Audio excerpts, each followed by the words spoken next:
बिस्मिल्लाहिर्रहमानिर्रहीम, अस्सलाम वालेकुम। एवन टीवी के न्यूज़ स्टूडियो से मैं हूं अलीशा बासी। शामिल करेंगे न्यूज़ हेडलाइंस।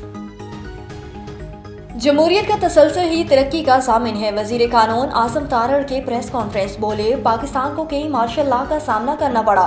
पाकिस्तान में सियासी पुख्तगी नहीं, मरकज़ ने बड़ेपन का मुजाहिरा किया, सूबों को इख्तियारात मुंतकिल किए।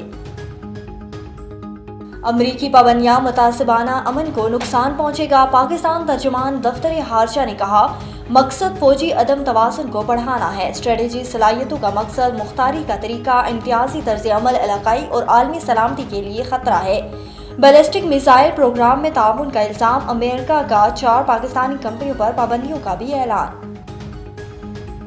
वज़ीर आज़म शहबाज शरीफ की इंडोनेशियन सदर से मुलाकात। इक्तिसादी उमूर पर तबादला ख्याल, दो तरफा ताल्लुकात बढ़ाने पर इत्तफाक। रहनुमाओं का फ़लस्तीन के लिए गैर मुतज़लज़िल हिमायत का इरादा। वज़ीर आज़म आज B8 सरबराही इजलास से खिताब करेंगे। बानी PTI के मुज़ाकराती कमेटी को अडयाला जेल तलब कर लिया। अली अमीन गंडापुर समेत दीगर रहनुमाओं की आज मुलाकात मुतवक्के।